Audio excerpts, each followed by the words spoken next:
Ministère Meva, mission évangélique de vrais adorateurs.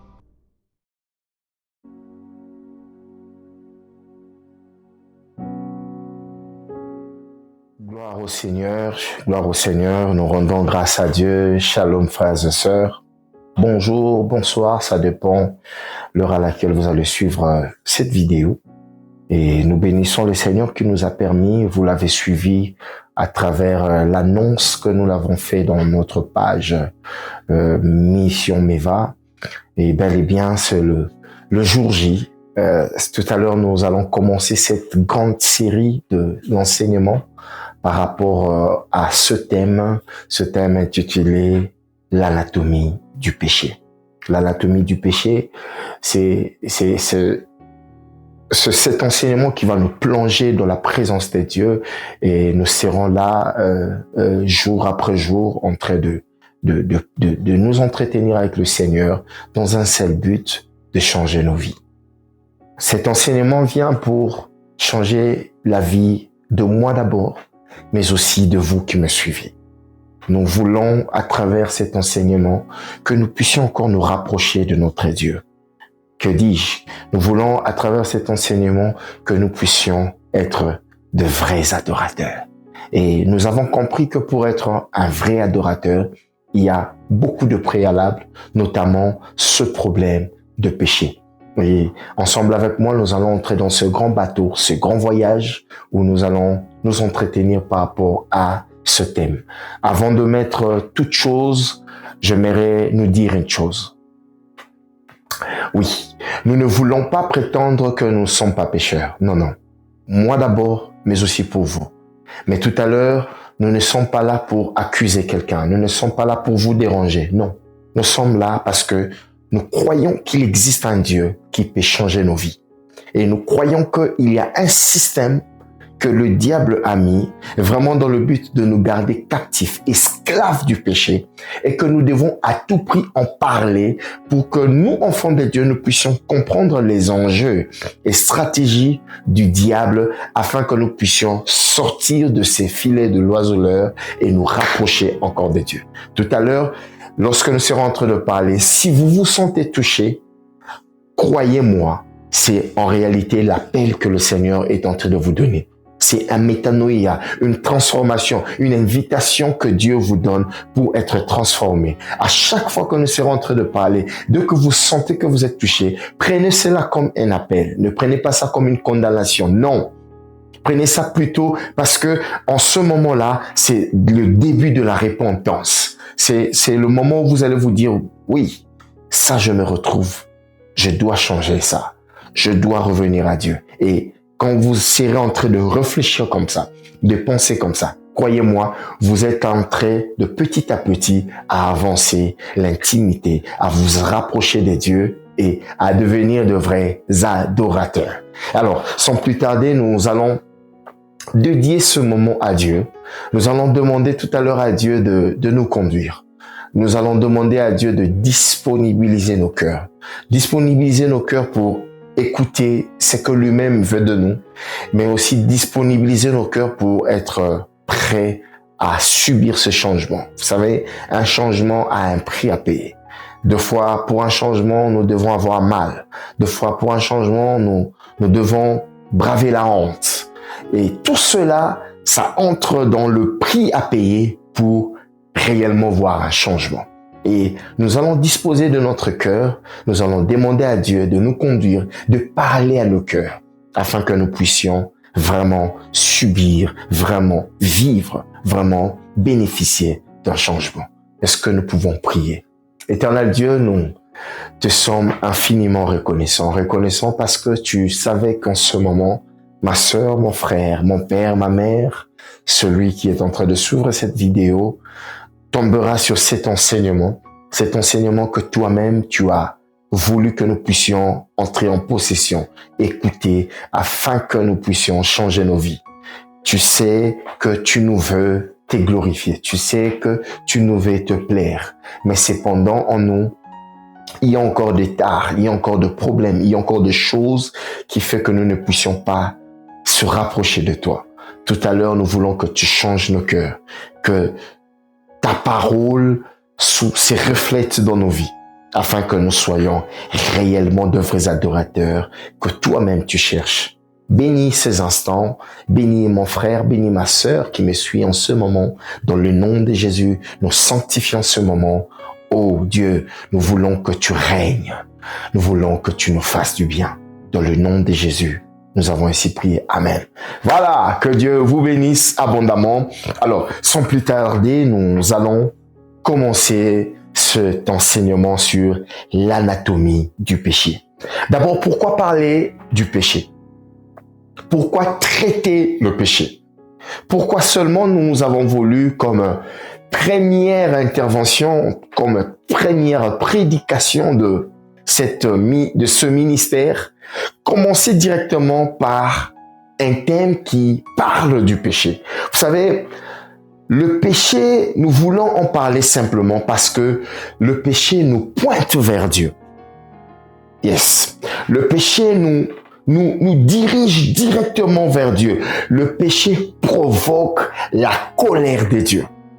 Et lorsque la colère de Dieu est provoquée, cette colère coupe cette communication entre nous et Dieu.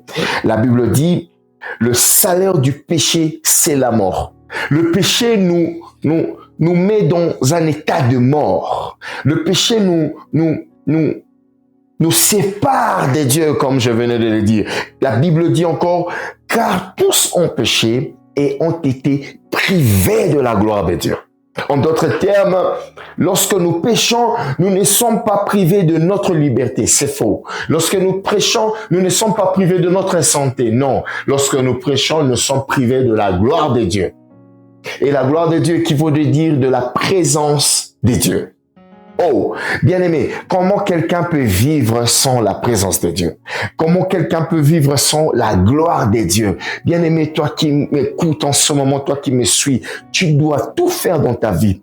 Tu peux tout perdre, mais tu ne peux pas perdre la gloire de Dieu. Tu ne peux pas perdre la présence de Dieu, car c'est dans la présence de Dieu qu'il fait beau vivre. Et d'ailleurs, nous avons tout en lui. Bien-aimé, crois-moi, tu n'es rien, tu ne pourras rien faire si tu es seul. Mais tu peux tout quand tu es en Jésus. Tu peux tout quand tu as la gloire de Dieu. Et ce qui combat la gloire de Dieu, c'est justement ce que nous venons de dire, c'est le péché.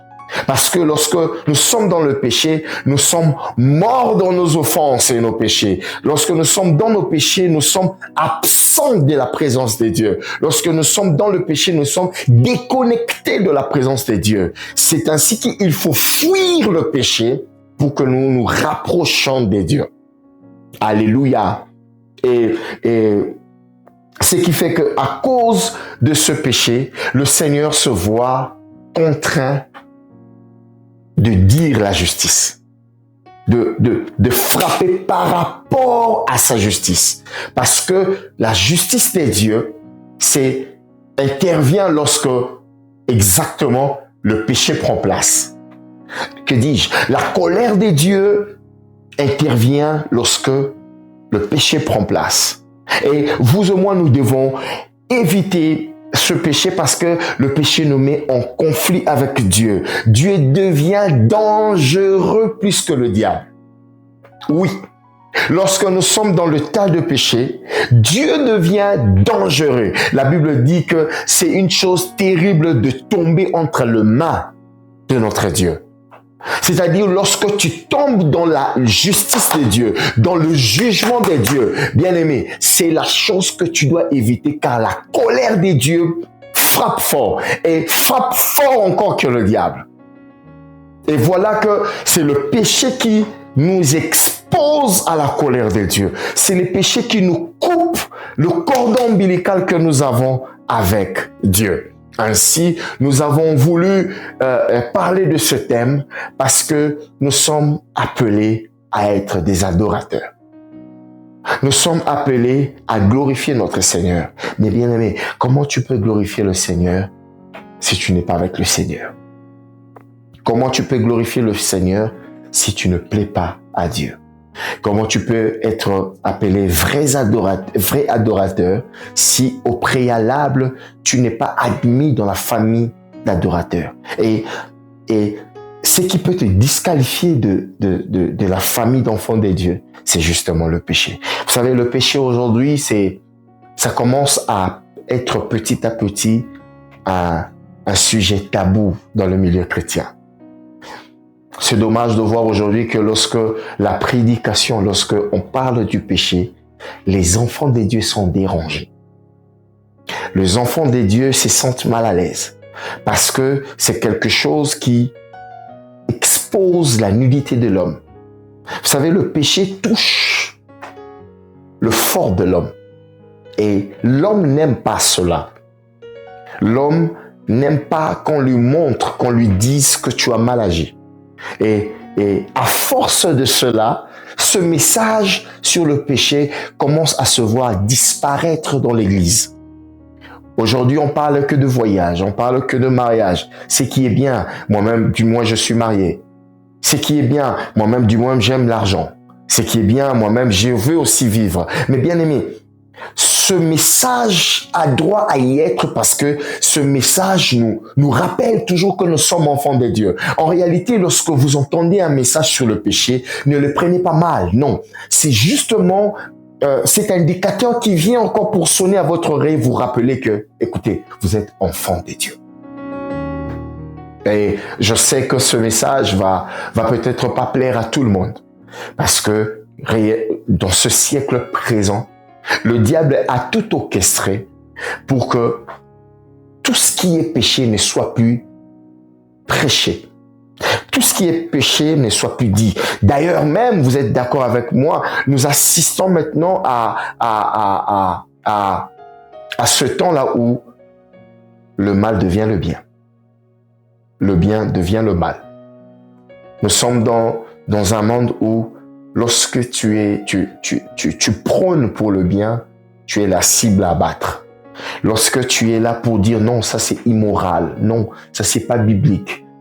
La société nous traite des TTS, très trop spirituels. Celui-là, il veut se voir pour qui? Pourquoi? Parce que ce qui faisait nos valeurs d'enfants des dieux commence à être combattu par le diable. Le diable combat cela dans la société, de sorte que des valeurs commencent à être changées et nous commençons à accepter cela pour bien vivre. Nous commençons à se comporter au siècle présent parce que le diable a voulu transformer le mal en bien.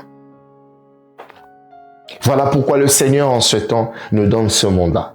Ce mandat comme une sonnette d'alarme, une sonnette d'alerte que nous voulons dire à vous et moi. Faites attention, le péché est là. Nous devons fuir le péché. Nous sommes enfants de Dieu. Nous sommes sauvés. Est-ce que vous savez que nous sommes sauvés pour glorifier Dieu? Est-ce que vous savez que nous sommes sauvés? Le Seigneur nous pardonne nos péchés, non pas pour rien. C'est pour plaire à lui. C'est pour être ses enfants. La Bible dit, il a fait de nous un royaume de sacrificateurs. Le Seigneur, quand il nous délivre, le Seigneur, lorsqu'il nous pardonne, il nous accueille dans sa famille. Nous sommes à lui. Nous sommes là pour le plaire. Nous sommes là pour l'adorer. Nous sommes là pour le faire du bien. Parce que lui aussi nous a fait du bien en donnant de sa vie pour nous. Waouh, gloire au Seigneur. Quel beau cadeau. Il n'y aura pas de beau cadeau si ce n'est que la mort et la résurrection de notre Seigneur Jésus-Christ qui nous donne l'accès de devenir enfants de Dieu. Gloire au Seigneur. Sans plus tarder, nous allons nous lancer dans ce thème. Vous allez remarquer qu'il y aura beaucoup de parties parce que nous voulons prendre le temps pour nous faire comprendre, pour que vous et moi nous puissions comprendre ce qu'est le péché. Qu'est-ce qu'il faut faire pour éviter le péché dans les buts d'avoir cet attribut de vrais adorateurs. Jésus parle à cette femme, il dit, l'heure vient où? L'heure vient et elle est déjà là où? Le vrai adorateur. Ce n'est pas l'adorateur. Le vrai, lorsqu'on parle du vrai, c'est qu'il y a le faux. La Bible dit, les vrais adorateurs adoreront le Père en esprit et en vérité. La Bible ajoute, car c'est sans cela que le Père demande. Oh, bien-aimés, est-ce que vous savez que le travail que vous et moi, nous aurons à faire continuellement une fois que nous sommes avec notre Jésus-Christ là-haut, ça sera que l'adoration. L'adoration. Nous serons là en train de l'adorer, de le louer ensemble avec des anges. Nuit et jour, lui dire Seigneur, tu es saint. Nuit et jour, nous dire Seigneur, nous t'aimons. Nuit et jour, nous dire Seigneur, nous sommes à toi. Tu es à nous. Nuit et jour, nous dire Seigneur, nous voulons être avec toi. Et c'est ça, bien-aimé, la raison pour laquelle vous et moi, nous sommes en vie. Sans plus tarder, laissez-moi d'abord définir le mot qui constitue notre thème. N'oubliez pas, le thème de cette série d'enseignements est l'anatomie du péché. L'anatomie du péché. Répète avec moi, l'anatomie du péché. Waouh, gloire à Dieu. Alors, sans plus tarder, je veux tenter de définir l'anatomie. Je le lis vraiment sur Internet, je le lis sur Google, la définition de l'anatomie. Alors, allons-y. L'anatomie. L'anatomie, c'est quoi l'anatomie? Comment pouvons-nous alors définir l'anatomie? L'anatomie, c'est l'étude de la structure et de la forme des êtres organisés, ainsi que des rapports entre leurs différents organes. L'anatomie, c'est l'étude de la structure et de la forme des êtres organisés, ainsi que des rapports entre leurs différents organes. Et lorsque nous voulons le contextualiser dans notre enseignement, nous voulons dire que l'anatomie du péché, nous voulons étudier simplement la structure. Nous voulons simplement étudier la forme du péché, la structure qui organise ce péché-là, la forme que nous présente le péché, quels sont les rapports qu'il y a à l'intérieur même du péché. Tout à l'heure, lorsque nous serons en train de parler de l'anatomie du péché, nous serons en train de dire qu'est-ce qui se passe lorsque vous et moi, ça nous arrive de pécher. Ça sera long, mais tout ce qu'on sera en train de dire, c'est quelque chose qui se passe en fraction de secondes. C'est-à-dire lorsque je suis là, devant une sollicitation, devant un péché. Qu'est-ce qui se passe? Et qu'est-ce qui se passe en même temps, rassemblé en un, ça se présente comme le péché. Voilà. Qu'est-ce qui arrive? Quelles sont les actions? Quels sont les mécanismes qui se mettent en un pour que, du coup, ça constitue le péché? C'est-à-dire, nous serons en train de parler de plusieurs choses qui se font en fraction de secondes et lorsque nous rassemblons cela, nous consommons ce qu'on appelle le péché. Et vous allez constater que nous sommes entrés à l'intérieur du péché, justement pour décortiquer le péché. Le décortiquer, étudier cette structure, étudier la forme du péché. Comme vous me voyez, je suis un être humain. J'ai des intestins. Lorsque je prends de l'eau, lorsque je prends quelque chose à manger, ça descend. Tout ce structure-là, j'ai des formes, j'ai des mains. Tout cela constitue une personne appelée le frère Loïc. Donc, nous sommes en train d'entrer à l'intérieur du péché, étudier ce qu'est le péché, étudier quelles sont les différentes formes du péché pour qu'en un seul mot, nous puissions dire c'est ça le péché. Et c'est ainsi que nous avons défini ce thème, l'anatomie du péché. Pourquoi l'anatomie? Simplement parce que nous allons étudier la structure, nous allons étudier la forme, la manière dont les choses s'organisent pour que ça soit le péché. Alors, c'est quoi le péché? C'est quoi le péché? Le péché, c'est la transgression consciente et volontaire de la loi divine. Il y a une loi divine, il y a une instruction des dieux. Tu ne feras pas ceci, tu ne feras pas cela. Même si nous disons que c'est l'ancienne alliance, mais aujourd'hui, nous sommes enfants des dieux. Tout est permis, mais tout n'est pas utile. En d'autres termes, nous ne pouvons pas tout faire. Vous voyez? Et lorsque nous faisons tout sans frein, lorsque nous faisons tout sans voir ce qui va plaire à Dieu ou pas, lorsque nous arrivons à dépasser le limite d'enfant des dieux, c'est ça le péché. Le péché, c'est cette transgression volontaire. Vous allez voir pourquoi nous mettons l'emphase de volontaire. Volontaire parce que le péché est avant tout une sollicitation. Le péché est avant tout une invitation. Et lorsqu'il y a une sollicitation ou une invitation, on peut accepter ou ne pas accepter. Oh oui, bien aimé, le Seigneur a créé l'homme, le Seigneur nous a créé, vous et moi, de la capacité de vouloir accepter ou ne pas accepter une sollicitation. Et tout à l'heure, nous voulons définir le péché comme la transgression volontaire de la loi divine de Dieu, la transgression volontaire des impératifs d'enfants de Dieu. Il y a de choses, il y a de valeurs, il y a des atouts qui fait de nous des enfants de Dieu. Il y a de valeurs qui fait de nous des témoins de Christ. Et lorsqu'on est témoin de Christ, lorsqu'on est enfant de Dieu, on n'est pas permis à tout faire. Oui. Vous qui me suivez, vous êtes enfant de Dieu, vous n'êtes pas permis de tout faire. Il y a de limites que vous ne pouvez pas franchir simplement parce que vous êtes enfant de Dieu. Simplement parce que, vous savez, lorsque nous cherchons à plaire à quelqu'un, nous mettons de limites. Nous nous disons non, je peux pas faire ça parce que si je fais ça, ça va pas le plaire. Je peux pas faire ça parce que si je fais ça, il sera énervé. Je peux pas faire ça si parce que je fais ça, ça va le blesser. En ce moment qu'il y a déjà une limite que nous-mêmes nous mettons, c'est que nous entrons dans l'optique, nous entrons dans cet engrenage de faire du bien à la personne. Et lorsque nous transgressons cela, c'est alors que nous pouvons dire il y a une faute. Il n'y a pas d'amour. Voilà. En d'autres termes, lorsque nous fuyons le péché, nous témoignons notre amour à Christ. C'est ainsi que nous avons défini le péché comme la transgression de la loi divine. Et puisque je viens de définir l'anatomie et le péché, si je dois prendre selon la définition que je viens de donner, nous allons dire, nous sommes là pour étudier la structure, la forme qui constitue la transgression de la loi divine. Nous sommes là pour étudier la forme, cette structure qui constitue cette transgression de la loi divine.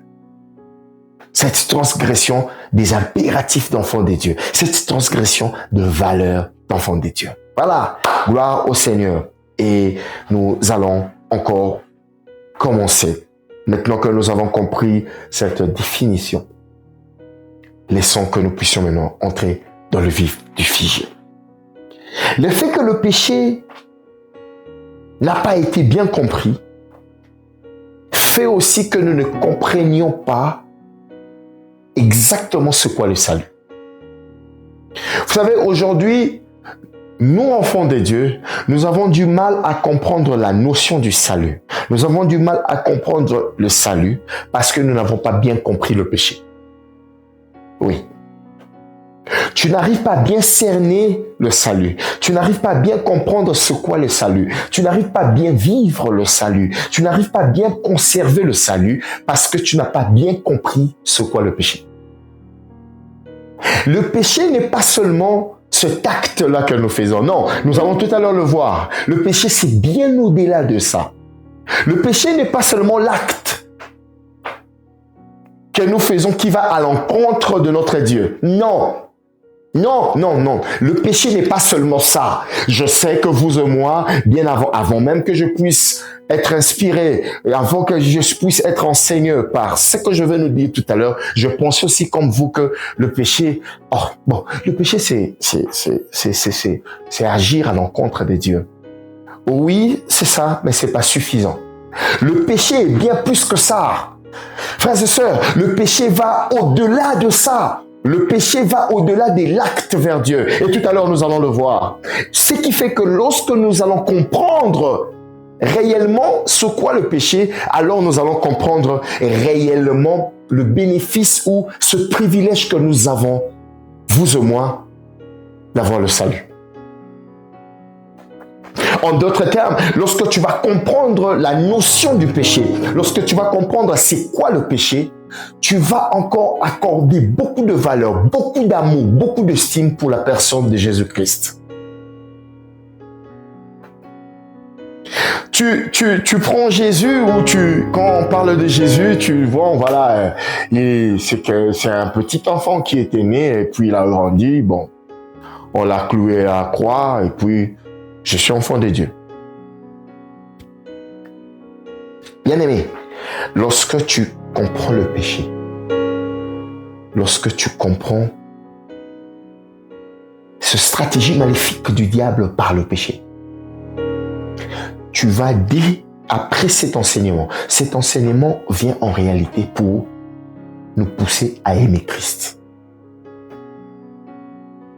Alléluia. Cet enseignement vient pour nous pousser à contempler la personne de Jésus-Christ, à dire waouh, c'est alors ça.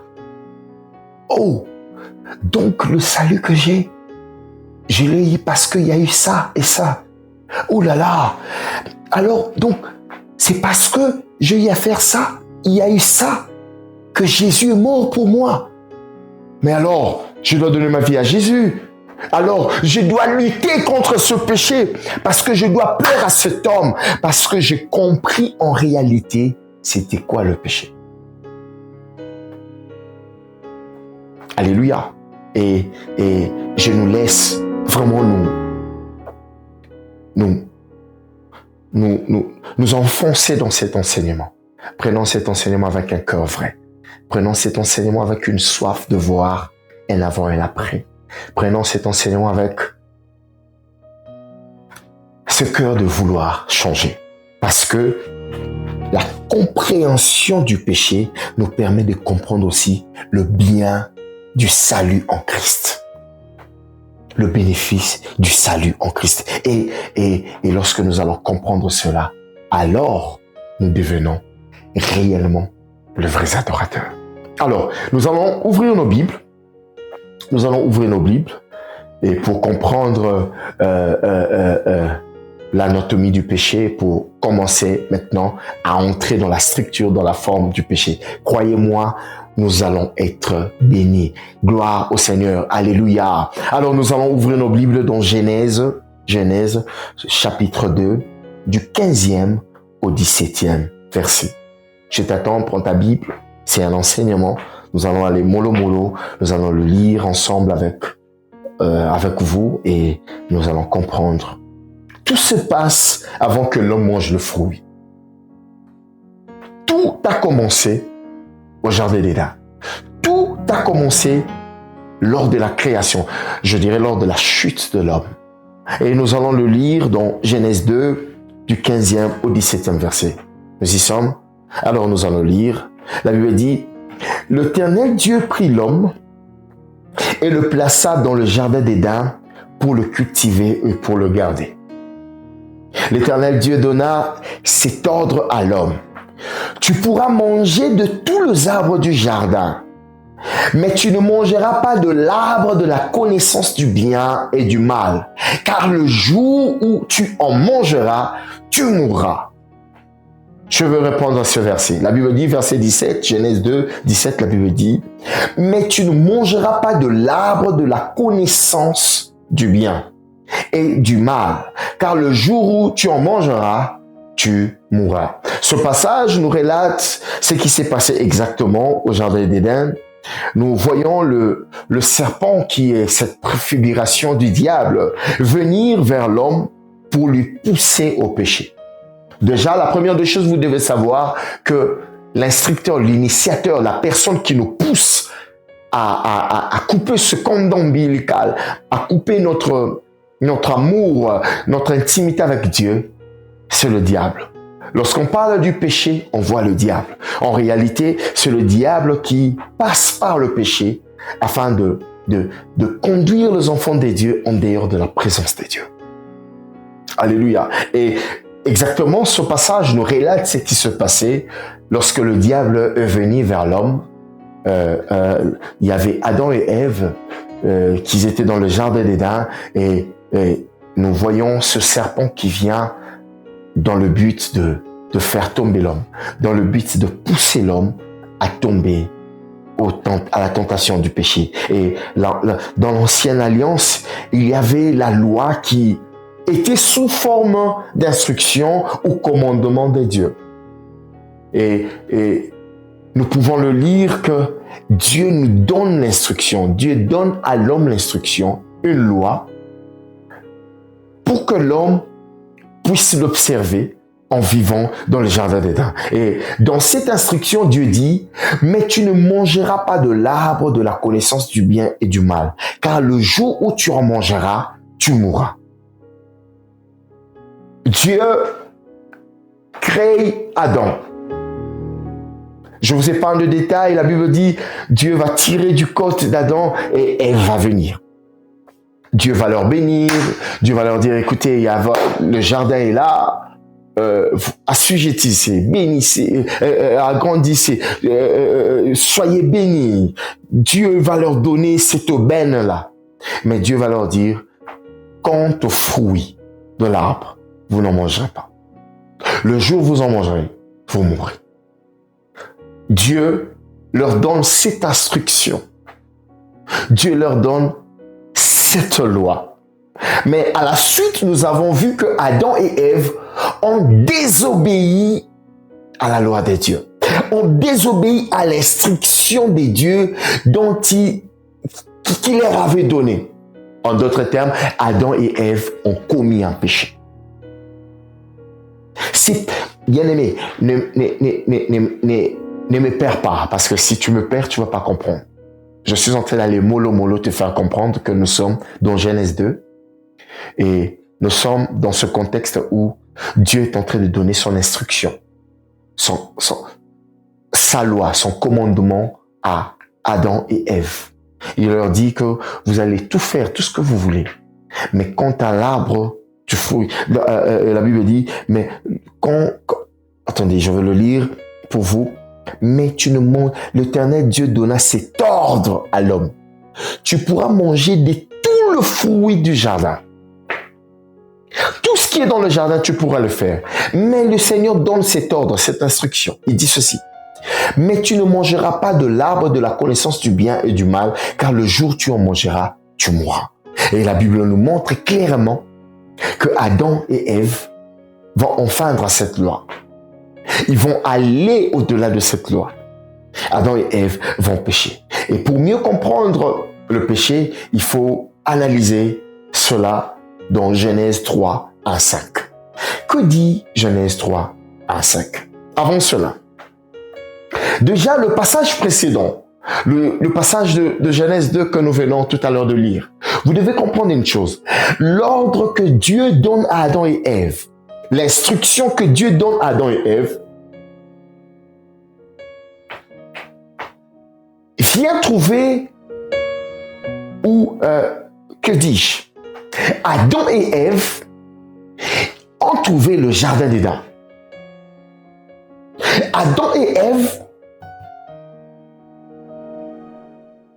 en étant créés, trouvent déjà le jardin.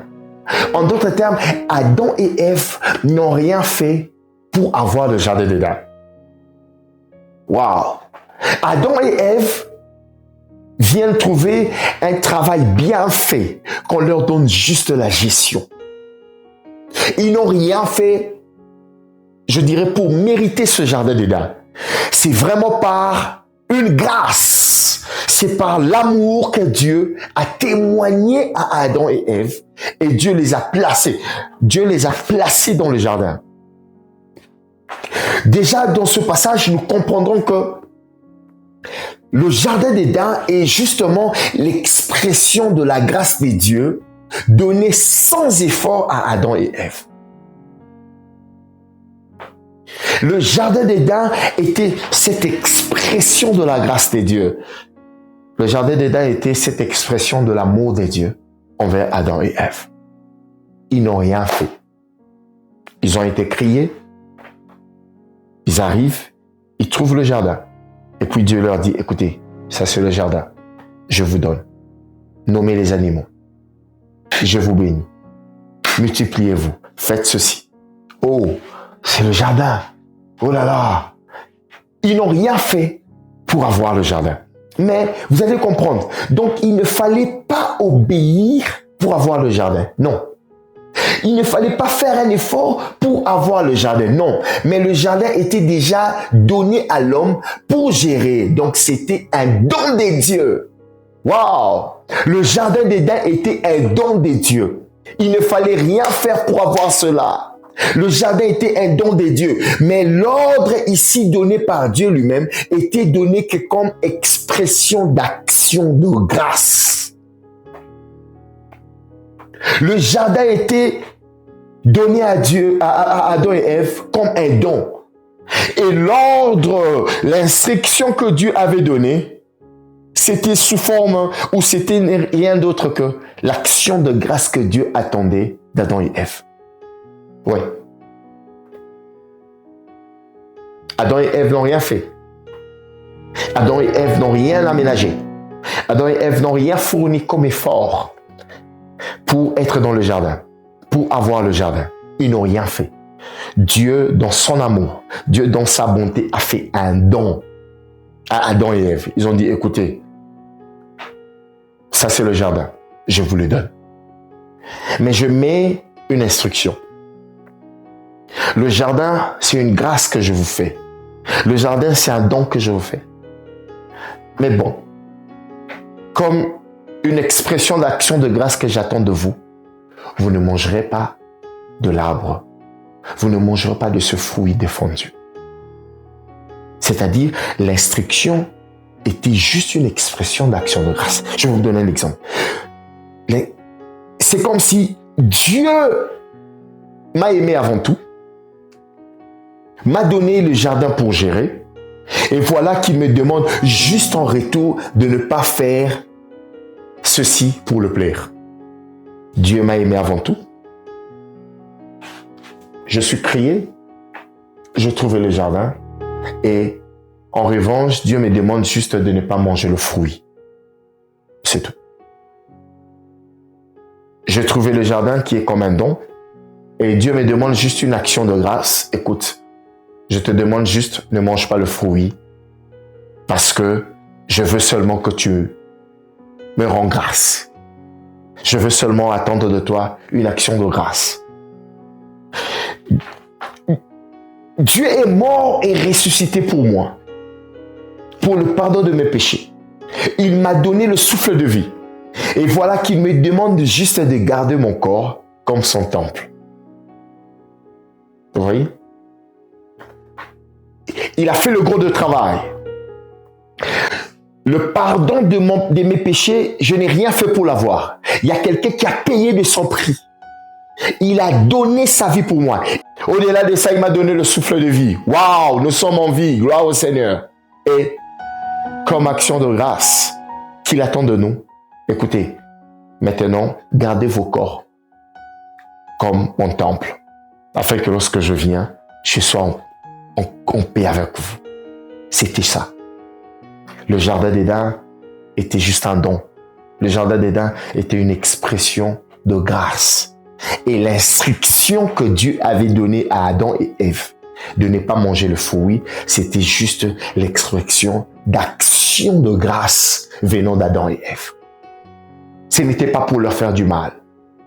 Ce n'était pas pour dire, bon, Dieu est difficile. Non, parce que le gros était fait.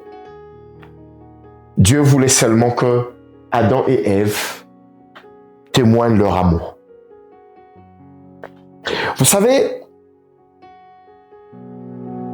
je ne cherche pas, lorsqu'un homme est marié, un homme ne cherche pas d'autres femmes dehors, ou un homme, qu'est-ce que je peux dire? Un homme ne cherche pas d'autres femmes, non pas parce que il a peur de perdre sa femme, non. La fidélité dans le mariage n'est pas parce que on a peur de perdre la femme. La fidélité dans le mariage n'est pas parce qu'on a peur de perdre le mari. Non. Parce que il existe d'autres maris, il existe d'autres femmes qui sont tombées dans l'infidélité, mais que la femme a pardonné. Mais il y a quelque chose. Bien que la femme pardonne, il y a quelque chose qui est touché. Lorsque Dieu crée l'homme, Dieu dit, créons l'homme à notre image et à notre ressemblance. Mais plus tard, nous allons voir que l'homme a péché. La Bible dit, Dieu s'est repenti d'avoir créé l'homme. L'homme n'est pas mort. Parce que la Bible dit, lorsque vous en mangerez, vous mourrez. Mais l'homme est mort comment? L'homme est mort en esprit avec Dieu, dans la connexion avec Dieu, dans l'intimité avec Dieu. Parce que la Bible dit, Dieu s'est repenti d'avoir créé l'homme. En d'autres termes, l'homme est là, mais l'homme a brisé l'amour, la considération première que Dieu avait. C'est ainsi qu'il fallait un Messie, il fallait un sauveur qui va venir nous réconcilier avec le Père. Parce qu'il y a déjà une tâche, il y a déjà une plaie qui a été faite. C'est ça ce qui se passe dans le couple. La fidélité n'est pas pour avoir peur de perdre l'autre, non. La fidélité, c'est juste pour prouver à l'homme, pour prouver à la femme. Donc la fidélité, c'est la femme qui prouve à son homme. C'est l'homme qui prouve à sa femme, écoute, tu as tout laissé pour venir partager ta vie avec moi. Par conséquent, pour te montrer mon amour, je suis fidèle à toi. Parce que il y a d'autres qui vivent dans le même toit conjugal. Mais croyez-moi, il n'y a plus d'amour. Vous entendez cette expression, je suis là pour les enfants. Mais ils sont en couple. Ils sont dans le mariage. Mais au-dedans de la femme, au-dedans de l'homme, il y a quelque chose déjà qui a brisé quelque chose.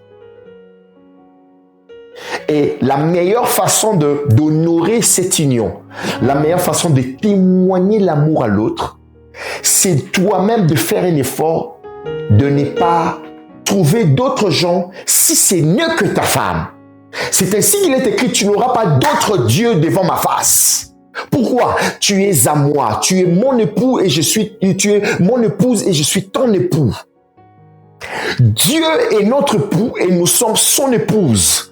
Et lorsque nous sommes dans le péché, c'est comme si nous mettons un autre Dieu devant Dieu. Vous voyez? Vous devez bien comprendre cela parce que c'est le départ de tout. Nous sommes dans l'optique, nous sommes dans le cadre de Genèse 2 où nous montrons que Dieu a donné les jardins comme un don. Dieu a donné les jardins comme une grâce. Mais par revanche, Dieu attendait une action de grâce venant d'Adam et Ève. C'est ainsi qu'il va donner cet ordre, il va donner cette instruction, il va donner cette loi. Cette loi qui est de « tu ne mangeras pas de ce fruit ». Parce que le jour où tu en mangeras, tu mourras. En d'autres termes, tu ne mangeras pas de ce fruit parce que le jour où tu en mangeras, tu vas blesser mon cœur. Alléluia.